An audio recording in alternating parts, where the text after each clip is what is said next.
하나님을 아는 자는 부모님도 압니다. 하나님을 섬기는 자는 부모님도 섬깁니다. 하나님은 그분이 준비해 놓으신 축복의 보물을 부모님의 품속에 넣어 놓으시고 효도의 손으로 꺼내도록 하십니다. 그러므로 효도의 길로 걸어가다 보면 반드시 축복의 세계에 도착합니다. 하나님의 축복은 부모의 손을 잡고 길을 걷는 자에게 어김없이 주어집니다. 우리가 축복을 좋아하면 효도를 좋아해야 합니다. 본문 1절입니다. 같이 읽죠. 자녀들아 주 안에서 너희 부모에게 순종하라. 이것이 옳으니라. 우리는 주 안에서 부모에게 순종해야 합니다. 주 밖에서 순종하지 말고 주 안에서 순종해야 합니다. 이것은 하나님께 순종하는 것이 부모님께 순종하는 것보다 더 귀하고 중요하다는 의미입니다. 예를 들어 부모님이 아무리 교회를 나가지 말라고 종용을 한다 해도 우리는 결코 그 요구에 순종할 수가 없습니다. 그러니까 신앙의 문제, 영적인 문제는 양보하면 안 된다는 거지요. 이마저 양보하면 나도 구원에 대해서 이탁을 하게 되고 부모님도 멸망의 지옥 심판을 받을 수밖에 없습니다.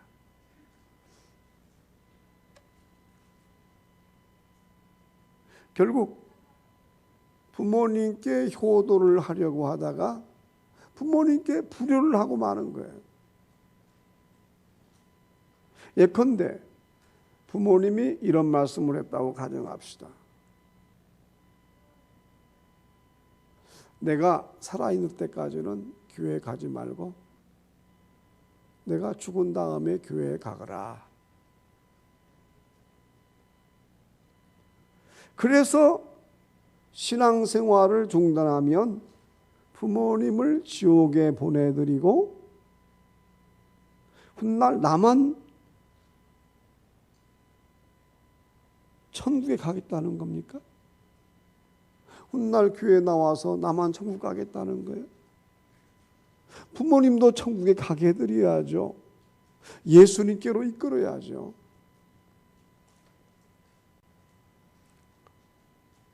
여러분, 우리는 하나님께서 원하시는 믿음의 길을 걸어가야 합니다.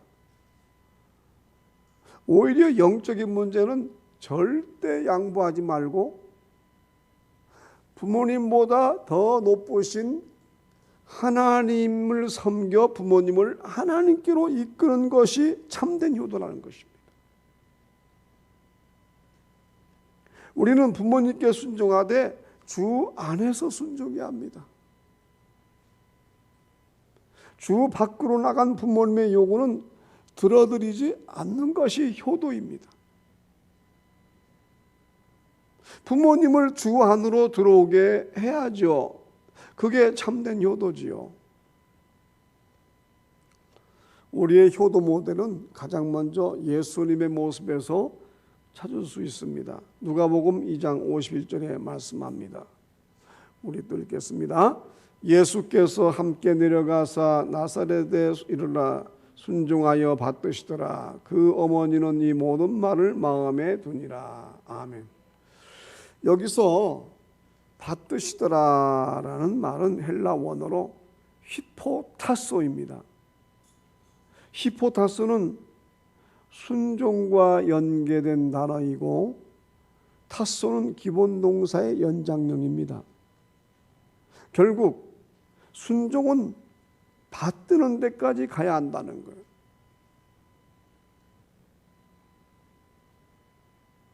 예수님도 부모님께 순종하여 부모님을 받드셨죠. 따라서 우리들도 부모님을 순종으로 받들어야 합니다. 특히 자녀들이 어릴 때부터 부모님께 순종하여 부모님을 받들면 어떻게 됩니까? 이것이 누가복음 2장 52절에 나오죠. 또 읽겠습니다. 예수는 지혜와 키가 자라가며 하나님과 사람에게 더욱 사랑스러워 가시더라. 우리 자녀들도 예수님처럼 부모님께 순종하고 부모님을 받들어서 지혜와 키가 자라가는 축복을 받아야 합니다. 예수님처럼 하나님과 사람에게 더욱 사랑을 받는 자녀들이 되어야 합니다.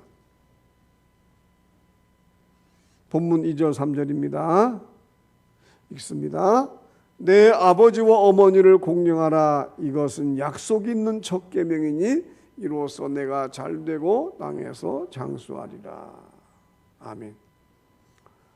우리가 잘되고 땅에서 장수하는 약속의 첫 계명에 속할 수 있는 비결이 있습니다. 아버지와 어머니를 공경하는 것입니다. 결국 아버지와 어머니를 공경하는 것은 내가 잘 되기 위한 하나님의 은총입니다. 그래서 하나님은 십계명을 통해 가장 먼저 내 부모를 공경하라고 말씀하시는 것입니다. 부모 공경은 부인할 수 없는 축복의 동네.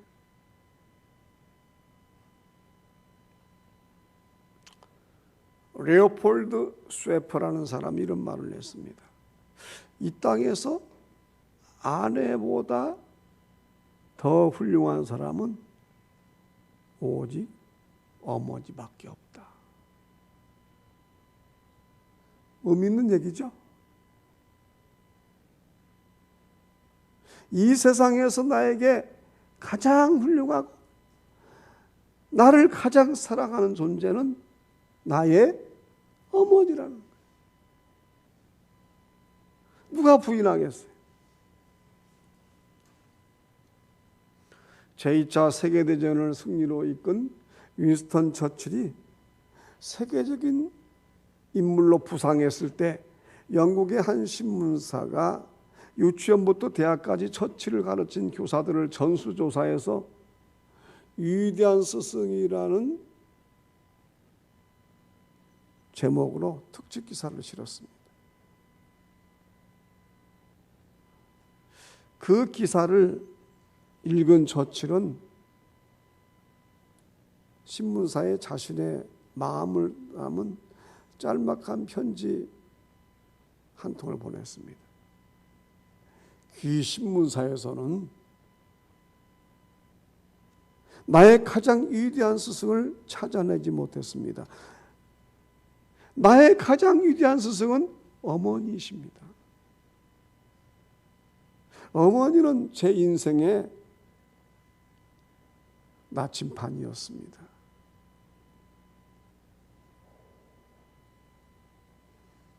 이게 처칠의 고백이었어요. 본문 4절입니다. 읽겠습니다. 또 아비들아 너희 자녀를 노엽게 하지 말고 오직 주의 교훈과 훈계로 양육하라. 아멘. 우리 부모들도 자녀들 앞에서 유의해야 할 점이 있어요. 내 생각, 내 뜻대로 자녀를 가르치려다가 자녀를 노엽게 하면 안 된다는 것입니다. 반드시 부모가 자녀에게 화를 내고 어떤 잘못된 말을 해서 노엽게 하는 게 아니라 주의 교훈과 훈계로 양육하지 않으면 그게 바로 내 자녀를 노엽게 하는 거예요.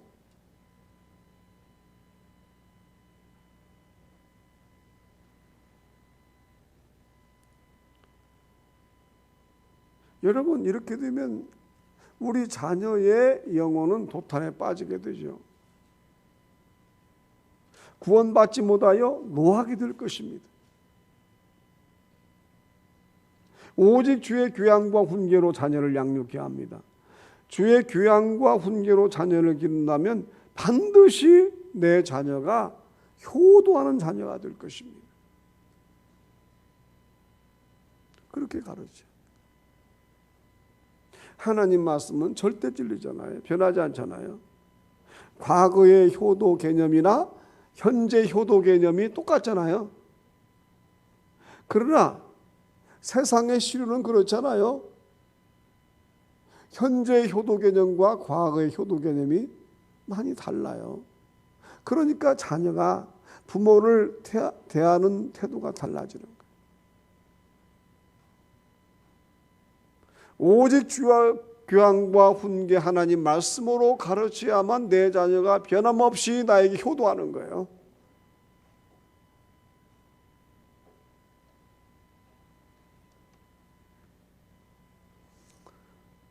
여러분 자녀가 그렇게 되기를 바랍니다. 하나님 말씀으로 자라서 여러분에게 변함이 없이 세상이 어떻게 돌아간다 해도 부모님께 효도하는 자녀가 되기를 바랍니다. 그게 중요한 거예요.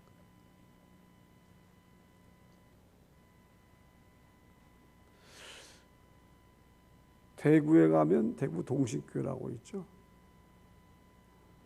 그 교회 담임 목사님이 권성수 목사님이세요. 그런데 이분의 부친에 관한 미담이 많은 사람에게 감동을 주고 있어요. 권성수 목사님의 아버지 되시는 고 권의주 목사님이 아주 훌륭하신 분이었습니다. 아들이 5명이었는데요. 그 아들 5명이 다 목회자가 됐어요.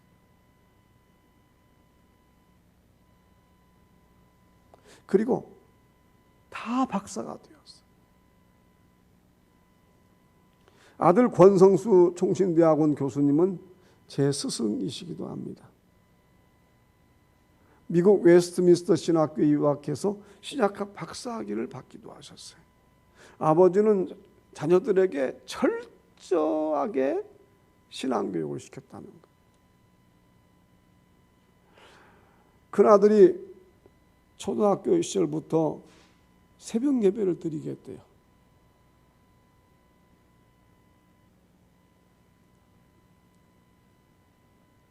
권의주 목사님은 아들이 새벽 예배에 나올 때까지 계속 찬송만 부르고 계셨대요. 그러다가 아들이 예배에 나오면 그때서야 예배를 시작했다는 거예요.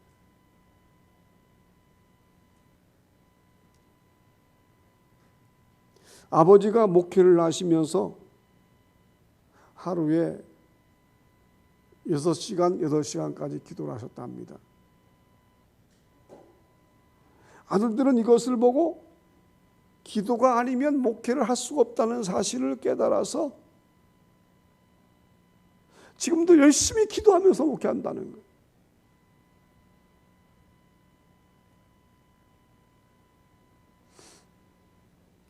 여러분 지금 자녀가 예배 자리에 있지요? 이게 매우 중요한 거예요. 어릴 때부터 부모와 함께 드리는 예배는요, 내 자녀에게 큰 영향을 끼칩니다. 우리 2딸도요, 아주 어릴 때부터 등에 업고 다니면서 주일날 예배, 밤 예배, 금요기도회, 새벽 예배 다 함께 드렸어요.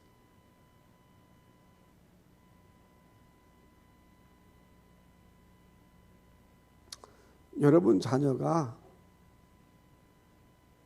말씀의 사람, 기도의 사람이 되어서 하나님의 축복을 받기를 바라요. 이 예배 자리가 너무나 귀한 거예요. 왜냐하면 하나님이 보시는 거거든요. 하나님이 지켜보고 계신다니까요.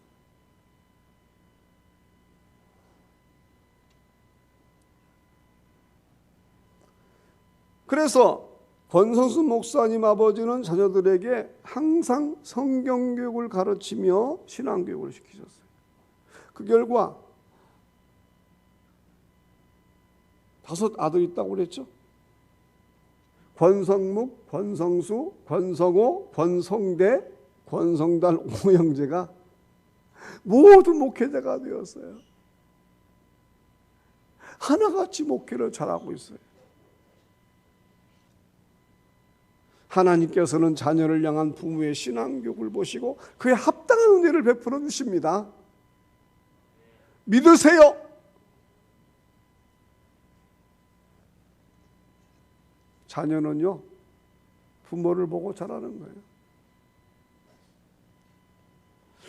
우리는 디모데를 통해서 이 사실을 알 수 있습니다. 디모데는 의조모 로이스와 어머니 유니게로부터 주의 귀환과 훈계로 양육을 받았어요.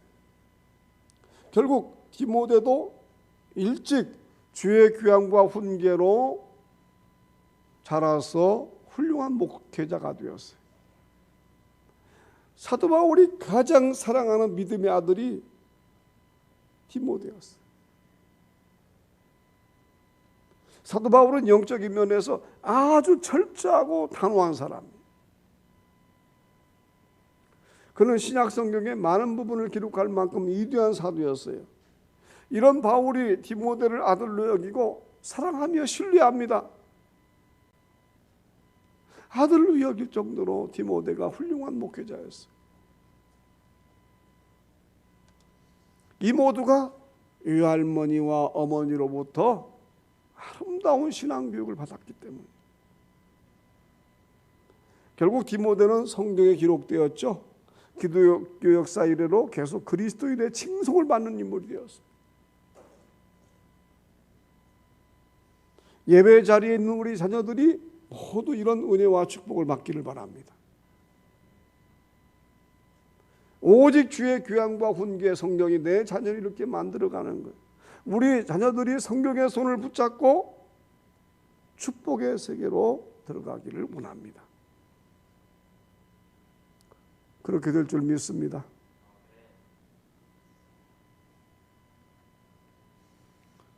영국의 계몽주의 선교자 중에 존 록이라는 사람이 있습니다. 그는 청교도적인 영향을 가진 국교도 집안에서 자라서 열심히 교회 다니며 성경을 읽었어요. 그리고 존 록은 성경에서 배운 대로 인간 오성론이라는 책을 써서 유명한 학자가 되었습니다. 그는 이런 말을 했습니다. 성경은 하나님이 인간에게 내려주신 가장 위대한 축복이다. 성경을 하나님이 내려주신 가장 위대한 축복으로 본 거예요. 여러분도 그런가요?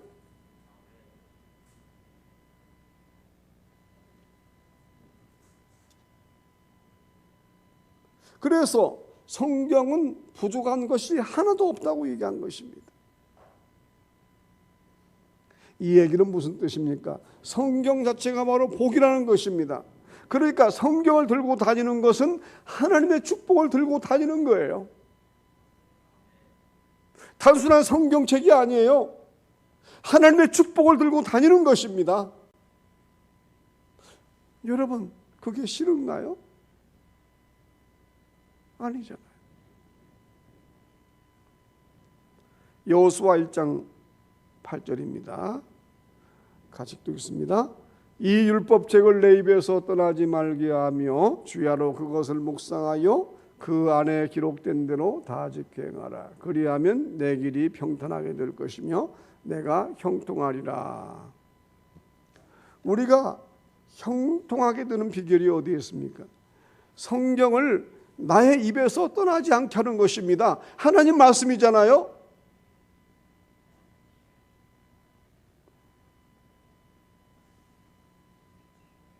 그리고 성경을 주야로 묵상하며 그 말씀대로 순종하고 직행하는 거예요. 그러면 약속의 말씀을 따라 우리의 길이 평탄하고 형통하게 될 것입니다. 성경이 보장하고 있잖아요. 이것이 하나님께서 직접 우리에게 주신 약속이 있는 첫 계명이에요.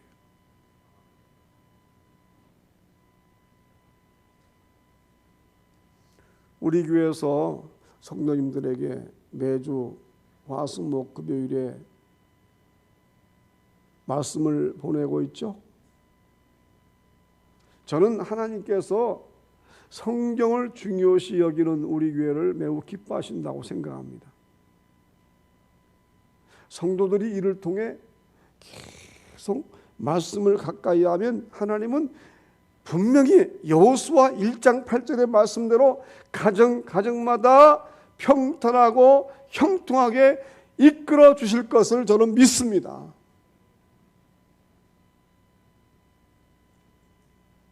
하나님께서 우리에게 주신 약속의 첫 계명이니까요.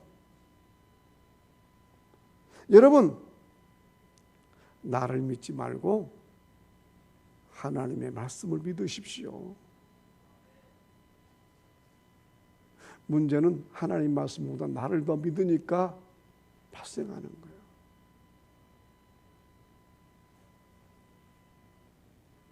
나는 나를 보장하지 못하지만 하나님의 말씀은 나를 보장합니다.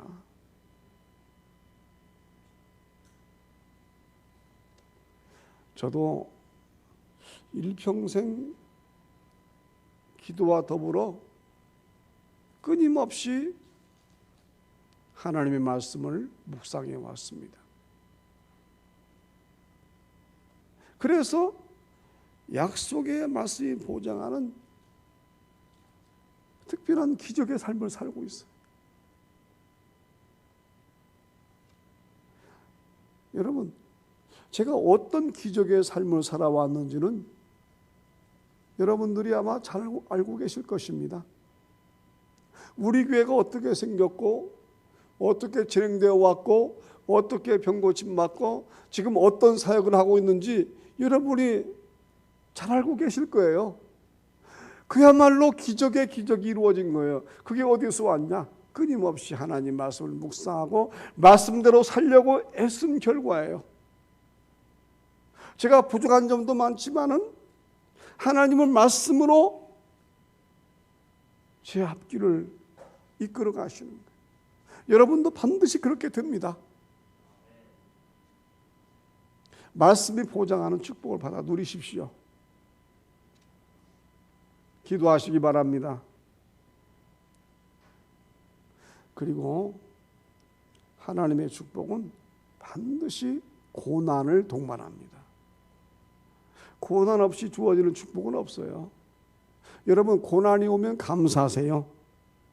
아, 나에게 축복이 왔구나.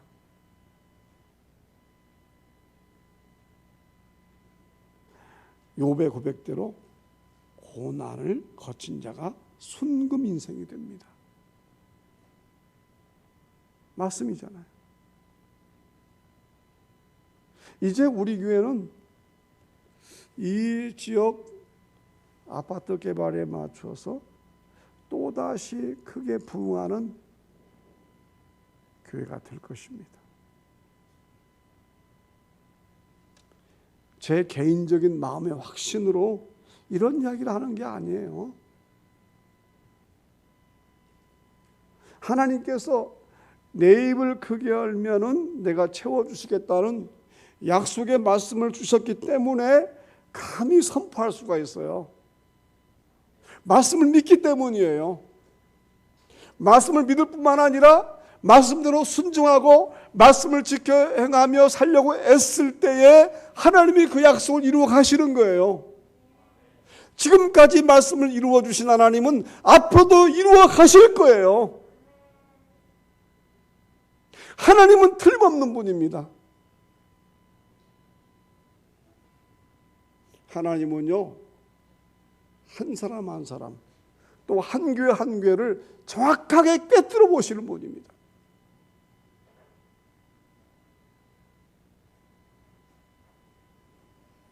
여러분, 하나님 말씀을 의지하십시오. 그래서 지금까지 하나님이 말씀을 이루어 주셨듯이 우리 교회도 앞으로 이루어 가실 거예요. 여러분 믿으시기 바라요. 제 말을 믿는 것이 아니고 저를 믿는 것이 아니고 하나님 말씀을 믿으시기를 바랍니다.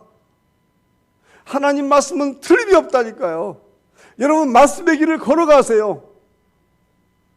내 생각, 다른 사람 생각이 내 인생을 쓰러뜨리면 안 돼요. 나를 흐트러뜨리면 안 됩니다. 오직 하나님 말씀이 나를 힘차게 끌고 가야 돼요. 그러면 반드시 여러분 축복의 세계에 도착할 줄 믿습니다. 경험자가 얘기하잖아요.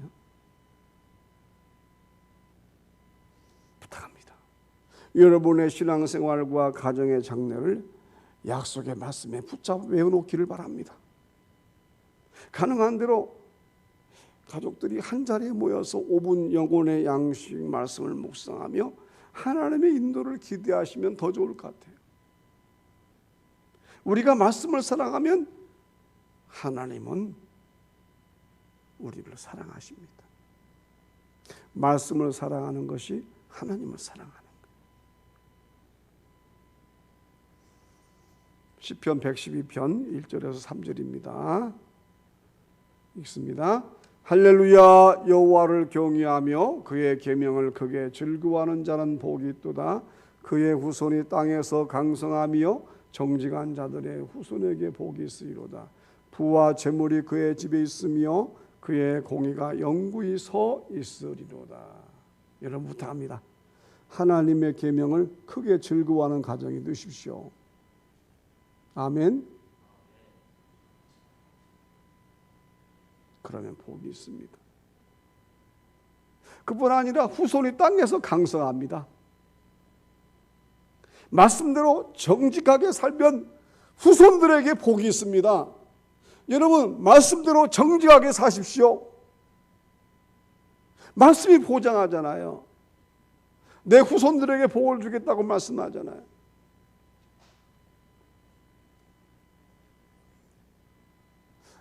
가까운 요인에 소문난 믿음의 가정이 있어요. 용인 모 교회에 출석하며 헌신하는 김아무개 권사님 가정입니다. 이 집은 비록 농촌에 있지만 특별한 축복이면서 아들이 국회의원입니다. 그리고 의사이고 큰 사업가가 되었습니다. 원래 아버지는 우체국 직원이었어요. 그리고 교회의 장로가 되었습니다. 헌신했죠. 열심히 헌신하다가 아버지는 천국에 가셨어요. 교회에서 성전 건축을 하게 되었는데 자신의 소유 땅을 성전 부지로 헌신했습니다. 이 가정은 늘 교회 일에 충성했다고 그래요. 목사님이 목회 사역을 도와 성도들에게 본을 보이며 충성을 했습니다.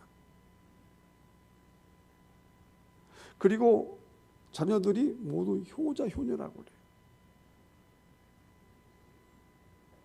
이런 가정에 하나님은 큰 축복을 베풀어 주셨습니다. 특히 막내 아들은 재선을 지낸 국회의원인데 서울대학을 졸업하고 영국 옥스퍼드 대학교에 유학을 하고 런던 대학교에서 공부를 했어요. 그리고 세계에서 내놓으라는 대학교들을 졸업한 후에 중국의 경제통이 되었다고 그래요. 하나님께서 그 가정에 작정하시고 축복하시고. 여러분 정말 우리도요, 작정하고 말씀에 순종하고요, 작정하고 직행하고요, 작정하고 헌신하면 하나님이 왜 모르신 줄 알겠어요? 축복해 주십니다. 저는 믿습니다.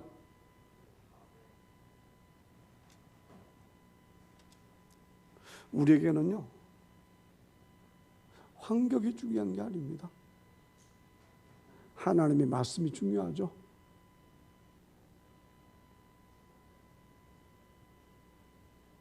그리고 하나님을 공경하고 자녀를 공경하는 것이 중요한 거예요.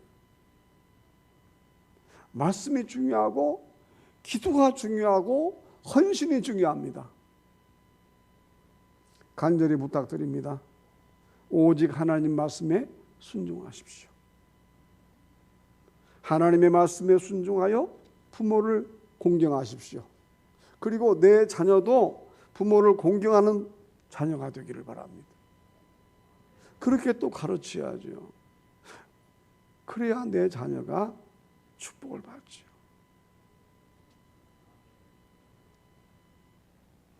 우리의 생사와 복은 사람에게 달려있는 것이 아니라 오직 하나님께 달려 있습니다. 하나님은 하나님만 의지하는 자에게 하나님만이 주실 수 있는 축복의 선물을 안겨줍니다. 우리 모두 하나님의 말씀에 순종하여 아버지 하나님 또 내 육신의 부모님을 공경함으로 약속이 있는 첫 계명, 땅에서 잘되고 장수하리라, 이 말씀이 귀한 성도님들 가정에 그대로 이루어지기를 주님의 이름으로 축원합니다. 설교 성실을 묵상하고 말씀을 마치겠습니다. 우리 가정에도 축복이, 자녀에게 가장 옳은 것 부모에게 순종, 아버지와 어머니를 공경, 하나님의 명령이라, 약속 있는 첫 계명이라, 내가 잘되고 땅에서 장수하리라, 내 생각, 내 뜻, 내 행동 자녀를 의롭게만 하네. 오직 주의 교양과 훈계가 올바른 자녀 되게 한다네. 축복받는 가정 되게 한다네. 아멘.